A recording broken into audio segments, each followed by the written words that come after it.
अनि हिन्दूवादी गणतन्त्रवादी हुन नसक्ने कुरै भएन, हुन सक्छ। तर चाहिँ अब यो देशको चाहिँ सम्पूर्ण चाहिँ परिस्थितिलाई हेर्दाखेरि हाम्रो चाहिँ इतिहास पुर्खा अब हाम्रो धर्म संस्कृति सबैलाई हेर्दाखेरि चाहिँ एउटा पाटो छ। राजनीतिक रूपले चाहिँ गणतन्त्र आएको छ, गणतन्त्रलाई पनि हामीले चाहिँ हेरिरहेका छौँ, भोगिरहेका छौँ। तर कुरा के छ त भन्दाखेरि देशको पहिचान हिन्दुत्व रहेछ। हिन्दुत्व भने चाहिँ यसलाई चाहिँ सङ्कीर्ण रूपमा चाहिँ लिनु हुँदैन। हिन्दुत्व भने हिन्दू भने के हो त भन्दाखेरि चाहिँ यति धेरै ठुलो बृहत यसको चाहिँ परिभाषा छ। विशेष गरी यो शिवभूमि हो। शिवको नजरमा सम्पूर्ण चराचर जगत, सम्पूर्ण मानव, सम्पूर्ण चाहिँ पशुपक्षीहरू सबै उसको लागि समान छन्। भनेपछि शिवको भूमिको व्यक्तिको नाताले यो देशको विचारको कुराकानी गर्ने हो भने यस्तो रहेछ कि जाने संसारमा सम्पूर्ण मानव जातिलाई त्यो कुन धर्मको, कुन देशको, कुन जातको, कहाँ बस्छ, कुन वर्णको छ भन्ने कुरासँग कुनै मतलब छैन। सम्पूर्ण मानव जातिलाई नै परिवार जसले देख्न सक्छ, हिन्दू भने त्यो हो। त्यत्रो विराट चाहिँ दर्शन बोकेको यो चाहिँ शब्द रहेछ, यो भावना रहेछ र यो देशको विचार त्यो रहेछ। त्यस कारणले चाहिँ त्यो विचार अत्यन्त महत्त्वपूर्ण कुरा छ। संसारमा कुनै पनि राष्ट्र, कुनै पनि देश, कुनै पनि राजनीतिक दल यति ठुलो विचारमा जान सक्दैन। त्यस कारणले चाहिँ हामी यो देवभूमि भनेर भन्छ, संसारको गुरु राष्ट्र भनेर चाहिँ नेपाललाई चाहिँ मानिन्छ। त्यस कारणले गर्दाखेरि चाहिँ यो हिन्दुत्वभित्र धेरै ठुलो परिभाषा छ। त्यस कारणले चाहिँ त्यो गणतन्त्रवादी हिन्दू बन्न सक्ने नसक्ने भन्ने त्यो सामान्य कुरा भयो। तर हाम्रो देशको विचारले चाहिँ के प्रतिनिधित्व गर्छ, कति दायरालाई चाहिँ यसले समेट्न सक्छ, त्यो महत्त्वपूर्ण कुरा हो। तपाईँसँग सम्पूर्ण जनतालाई जोड्ने सूत्र के छ त? निश्चित रूपमा यो नेपालको लागि सबैभन्दा महत्त्वपूर्ण प्रश्न हो भन्ने मलाई लाग्छ। अहिले चाहिँ हामीले अँगालिरहेको यो बौद्धले प्रतिस्पर्धात्मक जुन व्यवस्था छ, यो व्यवस्थामा धेरै हजारौँ गुणहरू छन् र यसको एउटा अवगुण रहेछ। यो अवगुणले गर्दाखेरि चाहिँ कहाँ पुर्यायो त भन्दा हाम्रो समाज एकतामा बाँधिएको गोर्खाली जाने समाज थियो। तराई, हिमाल, पहाड यो सबै जाने एउटै अङ्ग हो भनेर जाने हामी जाने एउटा परिवार जस्तो भएर जाने बसेका थियौँ। यो जाने प्रणालीले अहिले हामीलाई कहाँ पुर्यायो त भन्दाखेरि जाने छिया धुजा हरेक ठाउँमा जाने विभाजनको रेखा यसले ल्यायो। यो चाहिँ पार्टीगत रूपमा एउटा गाउँ मात्रै होइन, एउटा परिवार पनि सिङ्गो छैन। एउटा परिवार मात्रै होइन, लोग्ने एउटा पार्टीमा, श्रीमती एउटा पार्टीमा र चाहिँ त्यहाँ चाहिँ एउटा चाहिँ विभाजनको चाहिँ ठुलो रेखा कोरिएको छ। यसले चाहिँ ठुलो समस्या हाम्रो देशमा चाहिँ छिया बनाएको छ, हामीलाई विभाजित गरेको छ। तर धर्म एउटा यस्तो चिज रहेछ जसले त्यो विभाजित भएको चाहिँ सम्पूर्ण समाजलाई एउटा चाहिँ एक ठाउँमा जोड्न सक्ने रसायन भनेको धर्म रहेछ। विशेष गरी यो हिन्दू धर्म, सनातन जाने वैदिक सनातन धर्म जुन छ, यसले चाहिँ के गर्छ त भन्दाखेरि संसारलाई नै एउटा परिवार देखिसकेपछि हामी त यो देशका त अब आफ्नै देशका नागरिक त हामी जाने आफै भइहाल्यौँ, हामी एकै अङ्ग भइहाल्यौँ। संसारलाई नै एउटा परिवार देख्न सक्ने विचार जाने यो हिन्दुत्वको विचार छ। यसले चाहिँ समाजलाई जाने जोड्न सक्छ। त्यस कारणले यसको महत्त्व छ। त्यस कारणले यसलाई जाने हामीले अँगालेर जानुपर्छ। र जबसम्म जाने देश एक ढिक्का हुन सक्दैन, जबसम्म देशमा राष्ट्रिय एकताको वातावरण बन्दैन, न हाम्रो राजनीति सही तरिकाले जान सक्छ, न हाम्रो शिक्षा नीति सही तरिकाले जान सक्छ, न त हाम्रो अर्थनीति सही तरिकाले जान सक्छ, न त हाम्रो जाने स्वास्थ्य नीतिले जाने काम गर्न सकिरहेको छ। समाजमा हुने खाने मान्छेहरूको मात्रै यो बोलबाला भइरहेको जाने अवस्था छ। त्यस कारणले समाजलाई एकीकृत रूपमा जोड्नको लागि धर्म आवश्यक छ।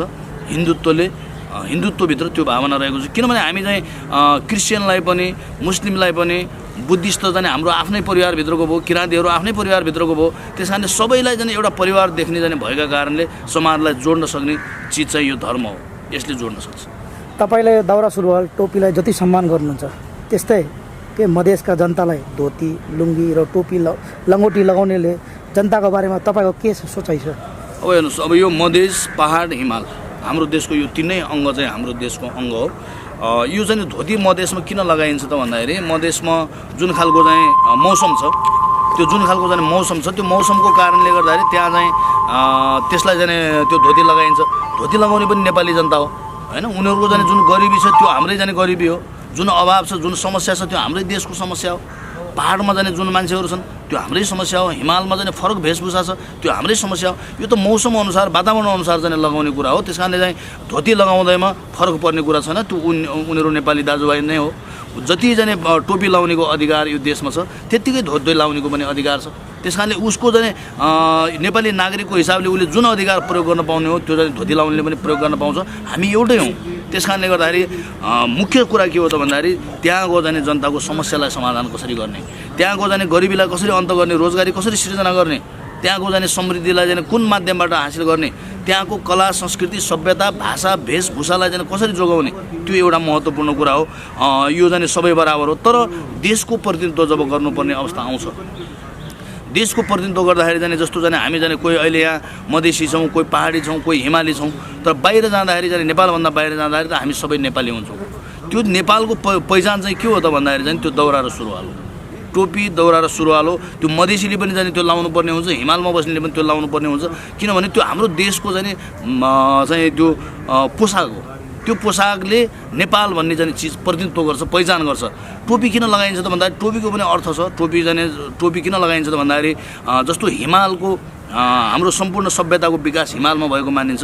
त्यो हिमालमा विकास भएको कारणले त्यसको चाहिँ सङ्केतको रूपमा हाम्रो टोपी लगाइन्छ। जस्तो हाम्रो घरको धुरीहरू जाने हिमाल जस्तो बनाएर जाने राखिएको छ, त्यो त्यसको प्रतिनिधित्व हो, त्यो हाम्रो पहिचान हो। त्यस कारणले जाने देशको पहिचान चाहिँ दौरा सुरुवाल हो।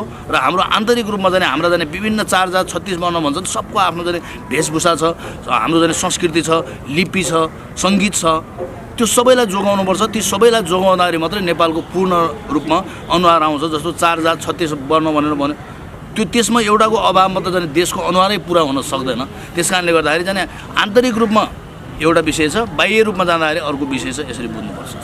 नेपाललाई किन हामीले हिन्दू राष्ट्र बनाउनुपर्छ? हिन्दू भनेको चाहिँ एउटा जाने सम्प्रदायसँग लगेर जोडिएको छ, तर हिन्दूको बृहत अर्थ छ। जस्तो मैले अघि पनि भने कि संसारको टाउको भनेर चाहिँ कैलाश पर्वतलाई मानिन्छ। कैलाशको चाहिँ पूर्वबाट बग्ने ब्रह्मपुत्र नदी र पश्चिमबाट बग्ने जाने यो सिन्धु नदी, यो बिचमा जाने जे ज्ञान विज्ञानको जाने विकास भयो, जे जाने मानवीय जाने सभ्यताको विकास भयो, हिन्दू भनेको त्यो हो। र यो भित्र जाने यति धेरै विकास भएको छ कि संसारको सम्पूर्ण ज्ञानको स्रोत भनेको वेद हो। त्यो वेद नेपालमै लेखिएको थियो।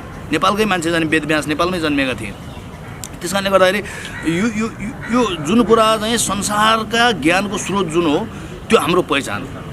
त्यसलाई मेटाउँदाखेरि जाने आज चाहिँ 1500 वर्ष अगाडि जन्मेको मुस्लिम या जाने 21 वर्ष अगाडि जाने 2100 वर्ष अगाडि जन्मेको क्रिस्चियन भन्दा पनि यो त जुन तारा सँगसँगै मानवीय सभ्यताको विकास सँगसँगै आएको विषय हो, हाम्रो पहिचान हो। त्यो पहिचानको कारणले जाने संसारका सबै मान्छेहरूले जाने हामीलाई सम्मान गर्थे। संसारमा एकमात्र हिन्दू राष्ट्र थियो होइन। कुनै बेला जाने संसारका अधिकांश राष्ट्रहरू जाने हिन्दूहरू जाने थिए। अहिले पनि संसारमा जाने 2 अरबभन्दा बढी मान्छेहरू हिन्दू मात्रै छन्। बुद्धिस्टलाई मिलाउँदा 4 अरब जाने हुन जान्छ। त्यो हामी सबै एउटै हो भनिसकेपछि चाहिँ त्यो त हाम्रो आफ्नो स्पेसल पहिचान हो। फेरि जाने सम्पूर्ण ज्ञानहरूको स्रोत, विज्ञानहरूको स्रोत, सबै कुराको स्रोत भएको हुनाले त्यो हाम्रो गौरव पनि हो। त्यस कारणले यो नेपालको आफ्नो पहिचान भएको हुनाले नेपाललाई जाने हिन्दू राष्ट्र बनाउनुपर्छ। जस्तो चाहिँ मक्का मदिनामा जाँदाखेरि जाने मुस्लिमहरूले हज गर्न जान्छ। हाम्रो जाने देश हिन्दू राष्ट्र हुँदाखेरि यहाँबाट गएको मुस्लिमलाई विशेष चाहिँ सम्मानका साथ संसारको एकमात्र हिन्दू राष्ट्र भएको चाहिँ देशबाट आएको हाम्रो मुस्लिम भाइ भनेर उनीहरूको समेत सम्मान हुन्थ्यो। आज त्यो सम्मान छैन। को आयो को गयो केही मतलब छैन। त्यस कारणले गर्दाखेरि हाम्रो आफ्नो पहिचान संसारभरिबाट हामीले श्रद्धा प्राप्त गर्नको लागि, हामीले चाहिँ रेस्पेक्ट प्राप्त गर्नको लागि चाहिँ त्यो हिन्दुत्वको आवश्यकता छ।